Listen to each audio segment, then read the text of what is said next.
कई एक विद्यार्थी थे, उसमें एक विद्यार्थी जिसका नाम था भोला। जैसा नाम वैसा गुण, बिल्कुल बेचारा भोला भाला। सब विद्यार्थी तो पढ़े लिखे प्रवीण थे कि कुछ माथा लगा लेते थे, लेकिन भोला के माथा में एक ही बात है, बस गुरुजी जो कह दिए गुरुजी वही सब कुछ सही है। खाता न बही आ गुरुजी जे कही वही सही।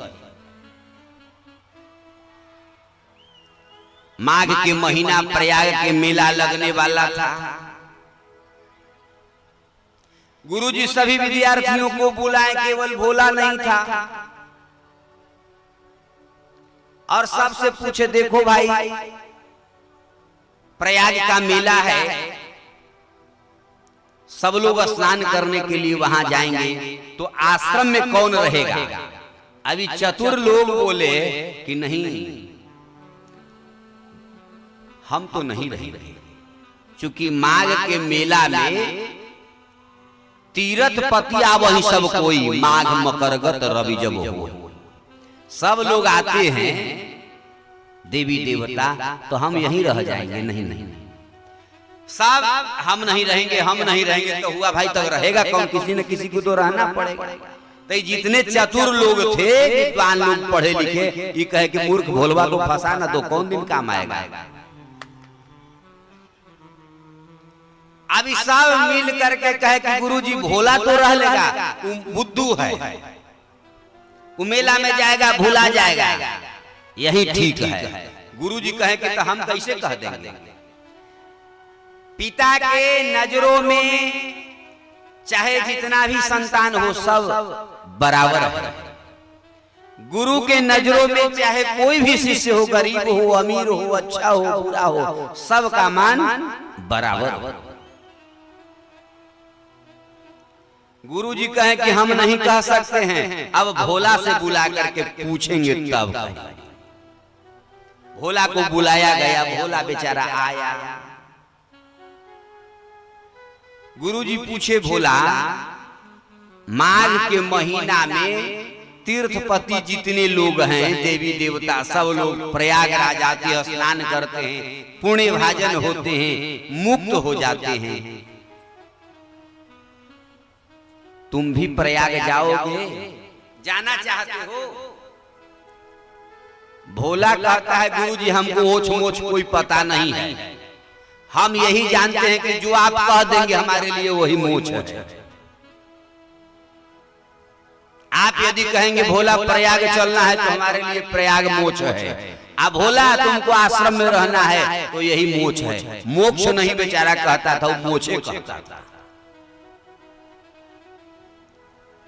तो हुआ कि ठीक है भोला तू ही आश्रम में रहो, देखभाल कोई बात नहीं। लेकिन भोला एक और बात है कि आश्रम में रहोगे तो बिना भगवान के भोग लगाए मत कुछ पाना, बढ़िया से स्नान आदि क्रिया से निवृत्त हो जाना, बढ़िया सुंदर प्रसाद बनाना और भगवान को भोग लगाना। बोले ठीक है गुरुजी, यानी बिना भगवान को खिलाए नहीं खाना। ठीक, सभी लोग चले गए, बेचारा अकेले भोला रह गया।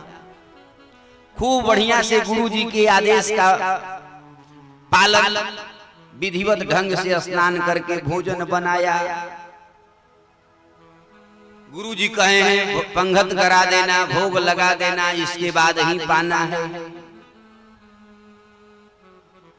भोला प्रसाद को रखा, पर्दा गिरा दिया।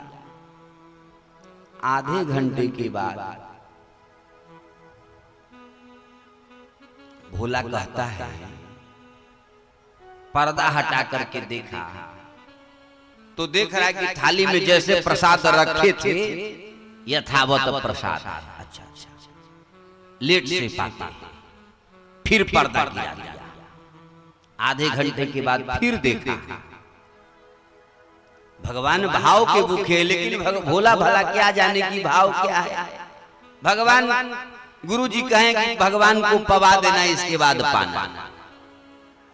एक दिन बीत गए, दूसरे दिन बीत गए, तीसरे दिन भोला कहता है, ए भगवान राम जी कान खोल के सुन लीजिए, जैसा हमको बनाने आता है वैसा बना के हम खिला रहे हैं।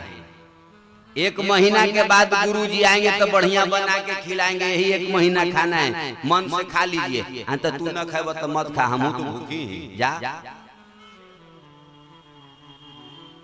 भगवान भोला के भाव पर, उसके सरलता पर प्रसन्न होते हैं और भगवान आकर के बड़े प्रेम के साथ प्रसाद पाए। जब भगवान भोला के सामने प्रत्यक्ष होकर के प्रसाद स्वीकार करने लगे, पाने लगे, तो अब भोला कहता है कि सुन लीजिए राम जी, ये आजे भर हुआ, 3 दिन से हम भूखे मर रहे हैं, 3 दिन जो समय लगा दिए, कल से इसे मत कीजिएगा, बस थाली रखेंगे, हाथ गोड़ धो के पा लीजिएगा। दूसरे दिन प्रसाद बना, भोग लगाने के लिए थाली भगवान के सामने, भगवान तुरंत पाने लगे।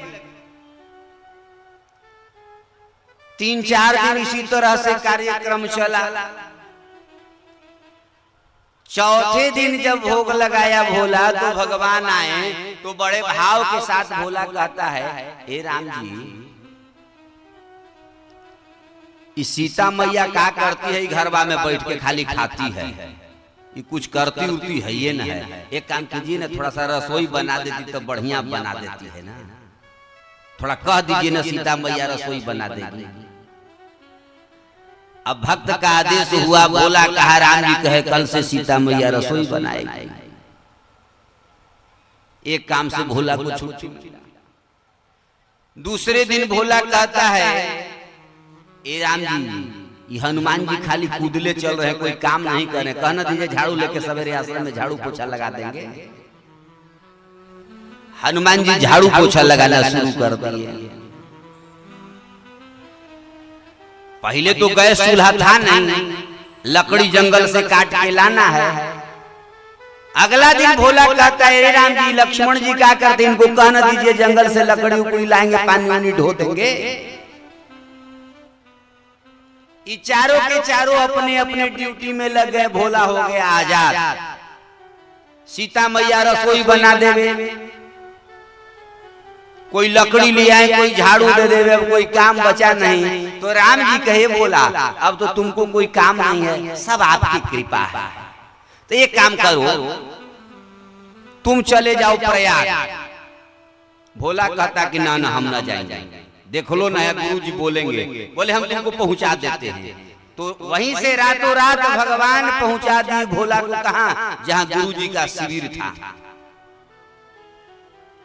अब सुबह सब लोग जगे तो देख रहे कि भोला शिविर में उपस्थित है। अब गुरु जी के पास शिकायत, गुरु जी भोलवा आश्रम छोड़ करके भाग आया। बुलाया गया, भोला आश्रम में बड़े भाव के साथ भोला कहता है, गुरु जी वहां कोई काम नहीं है, राम जी हमको कहे भोला चल जाओ, हमको वही पहुंचाएं। अरे ठाकुर जी का भोग नहीं लगे, अरे गुरु जी सब व्यवस्था है, सीता मैया बहुत बढ़िया बढ़िया रसोई बनाती है, आपसे भी बढ़िया बनाती है। हनुमान जी लकड़ी ले आते हैं, झाड़ू बहाड़ू कर लेते हैं, लक्ष्मण जी पानी भर लेते हैं, कोई काम नहीं है।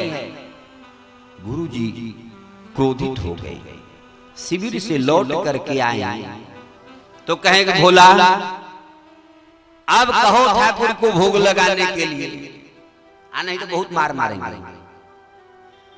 गुरु के कारण शिष्य का दर्शन नहीं हुआ, शिष्य के कारण गुरु जी को भगवान का दर्शन हुआ। इसलिए भगवान न तो केवल विद्या बल रूप आदि पर रीझते हैं, भगवान यदि रीझते हैं तो भक्ति तुष्यत केवलम नच गुणा भक्ति प्रिय माधव।